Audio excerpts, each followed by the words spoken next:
आणि आता आपण सुरुवात करूया 36 जिल्ह्यांच्या बातम्यांना। 5व्या राष्ट्रीय कुटुंब आणि आरोग्य सर्वेक्षणानुसार मराठवाडा बालविवाहाची राजधानी ठरतोय। विभागात बालविवाहांचं प्रमाण सरासरी 37% आहे। अल्पवयात आई आणि गर्भवती होण्याचं प्रमाणही सरासरी 13%वर आहे। गावातल्या प्रत्येकानं ही आपली जबाबदारी समजून बालविवाह रोखण्यास मदत करायला हवी असं आवाहन बालकल्याण समितीनं केलेलं आहे। उत्तर प्रदेशात 2 दिवसांपूर्वी हत्या झालेल्या कुख्यात गुंड आतिक अहमद आणि त्याचा भाऊ अशरफ यांच्या समर्थनार्थ बीडच्या माजलगाव शहरातल्या भर चौकात बॅनर झळकावण्यात आले। या विरोधात विश्व हिंदू परिषदेच्या वतीनं मोर्चा काढून निदर्शनं करण्यात आली। तणावाचं वातावरण निर्माण होताच पोलीस प्रशासनानं हे बॅनर खाली उतरवलंय। बीडमध्ये विनापरवाना डीजे वाजवणाऱ्या डीजे चालक आणि मालकांचे चांगलेच धाबे दणाणले। 39 डीजे चालक आणि मालकांवर विविध पोलीस ठाण्यात गुन्हे दाखल करण्यात आलेले आहेत। परभणीतल्या ग्रामीण भागात असलेल्या सार्वजनिक पाणी पुरवठा करणाऱ्या विहिरी आणि हातपंपाच्या पाण्याची तपासणी करण्यात आलेली असून 38 गावांमधील पाणी दूषित आणि आरोग्याला हानिकारक असल्याचं समोर आलेलं आहे। या गावांमध्ये स्वच्छ पाणी पुरवण्यात यावं अशी मागणी ग्रामस्थ करतायत।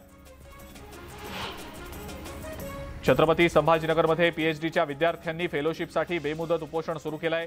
महाज्योती संस्थेनं काढलेल्या जाहिरातीनंतर राज्यभरातनं 1236 विद्यार्थ्यांची निवड झाली होती। मात्र अद्याप 6 महिने झाले असून फेलोशिप मिळालेली नाही। उपोषण करणाऱ्या एका विद्यार्थिनीची प्रकृती बिघडल्याची माहिती मिळतेय। नांदेडच्या शिरड गावात रमजानच्या पवित्र महिन्यात मुस्लिमांसोबत काही हिंदू महिला देखील रोजे पाळतात। गेल्या अनेक वर्षांपासून ही परंपरा पाळली जाते। शिरड गावात 1200 वर्ष जुनी फकीर बाबाचा दर्गा आहे। हे फकीर बाबा नवसाला पावतात अशी ग्रामस्थांची श्रद्धा आहे। सांगलीतल्या विटापासनं काही अंतरावर असणाऱ्या रेवणसिद्ध मंदिरात भाविकांची अलोट गर्दी झालेली आहे। पहाटेपासनं सुरू होणाऱ्या खडी परिक्रमेची खास वैशिष्ट्ये आहेत। कुठेही न थांबता पाठीमागे न पाहता अनवाणी पायानं हजारो भाविक 3 किलोमीटर चालत जात ती पूर्ण करतात।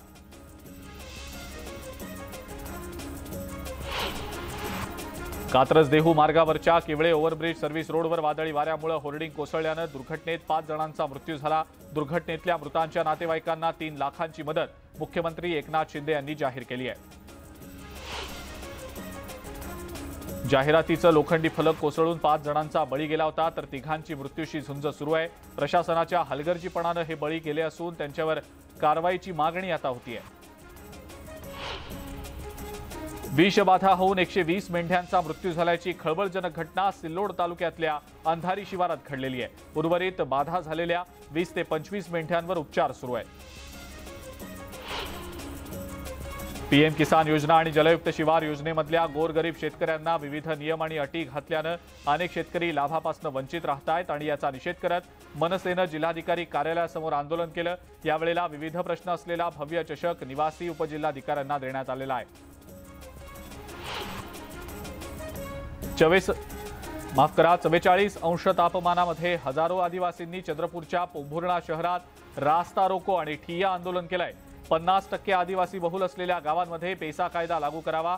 50 वर्षांपासून कसत असलेल्या वनजमिनी आदिवासींना दिल्या जाव्यात या मागण्यांसाठी आंदोलन केलं जात आहे।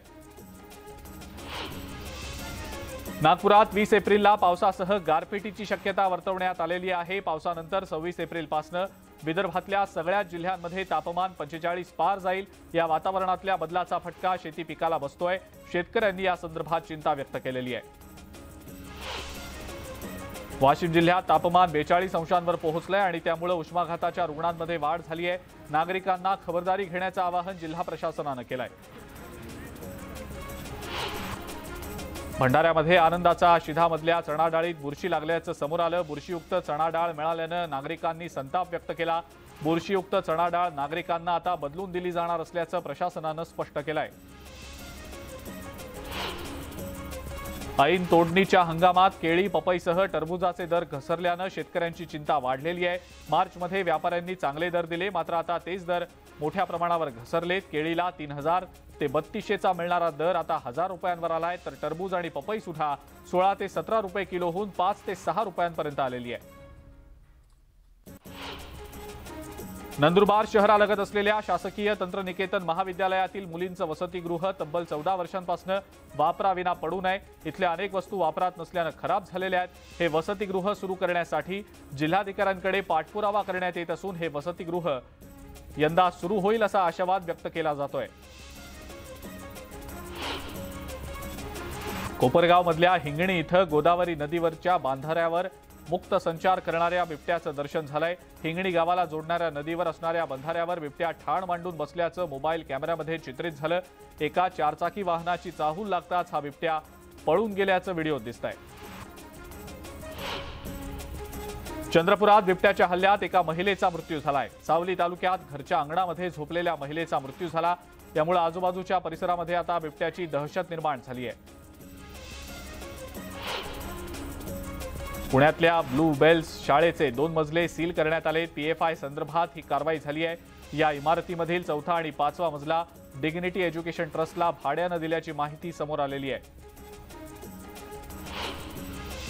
वाशिममध्ये केंद्रीय विद्यालयाच्या इमारतीची दुरावस्था झालेली असून मोडकळीला आलेल्या इमारतीत विद्यार्थ्यांना बसावं लागतंय.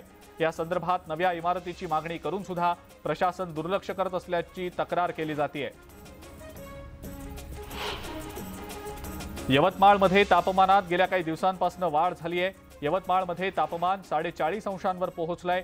यामुळे नागरिकांनी घराबाहेर पडताना विशेष काळजी घेण्याचं आवाहन करण्यात आलंय. उष्माघात झाल्यास ताबडतोब उपचार करून घेण्याचं आवाहन आरोग्य अधिकाऱ्यांनी केलंय.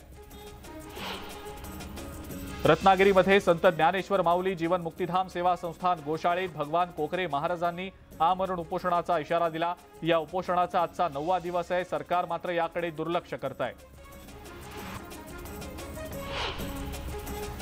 रत्नागिरीतल्या बुरोंडी बंदरात मच्छीमार जेट्टीच्या प्रतीक्षेत आहेत. जेट्टी मंजूर होऊन सुद्धा प्रत्यक्ष कामाला सुरुवात न झाल्यानं मच्छीमार संताप व्यक्त करतायत.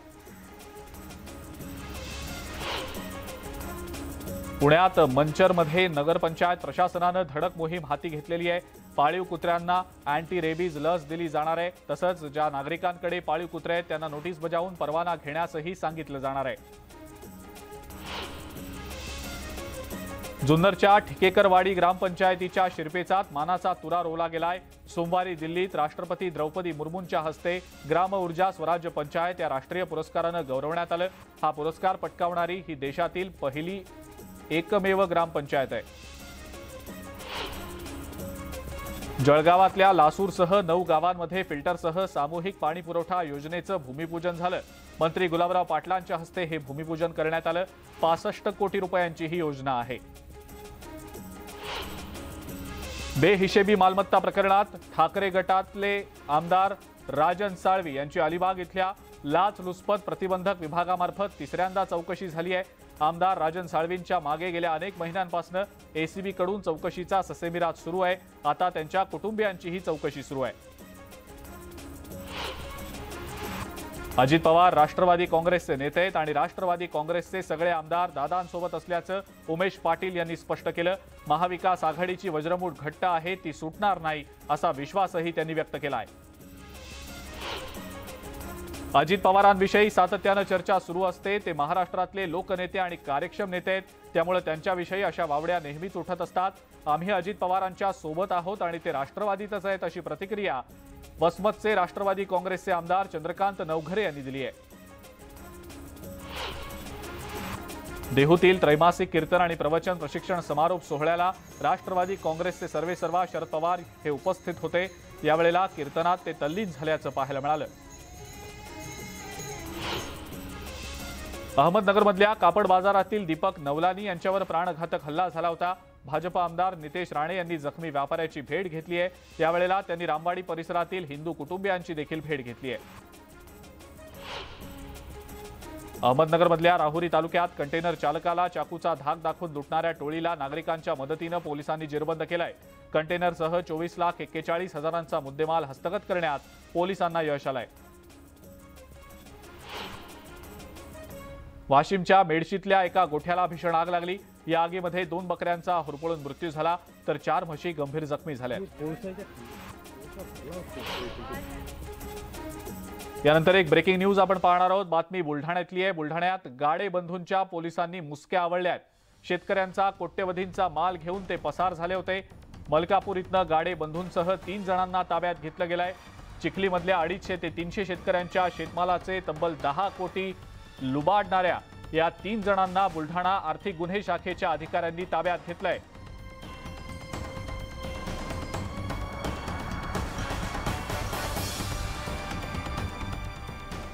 यानंतर आपण पाहूया 36 जिल्ह्यांच्या बातम्या। बीडच्या अंबाजोगाई शहरालगत असणाऱ्या बुट्टेनाथ घाटात एसटीचा भीषण अपघात झाला। घाटातल्या अरुंद रस्त्यामुळे एसटी खोल खड्ड्यात कोसळली। यामध्ये 25 ते 30 प्रवासी जखमी झालेत। काही दिवसांपूर्वी याच ठिकाणी ऊसतोड कामगारांच्या ट्रॅक्टरचा अपघात झाला होता।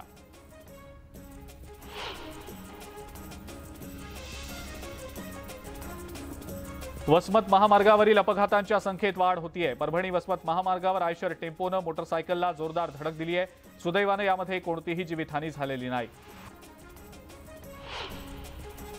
15 वर्षीय मुलाची रस्त्यात अडवून हत्या करत मृतदेह झाडाला लटकवल्याची धक्कादायक घटना बीडच्या माजलगाव तालुक्यातल्या नित्रूड गावात घडलेली आहे। आरोपींना तत्काळ अटक करण्याची मागणी नातेवाईकांनी केली आहे। आरोग्यवर्धिनी केंद्रांमार्फत आरोग्यदायी भारत निर्माण करणं या श्रेणीत लातूर जिल्ह्याला 2022 साठीचा प्रधानमंत्री उत्कृष्ट सार्वजनिक प्रशासन पुरस्कार जाहीर झालाय। 21 एप्रिलला नवी दिल्लीमध्ये पंतप्रधान नरेंद्र मोदींच्या हस्ते या पुरस्कारांचं वितरण होणार आहे। 36 जिल्ह्यांच्या बातम्यांमध्ये आता वेळ झाली आहे एका ब्रेकची। बघत रहा न्यूज 18 लोकमत।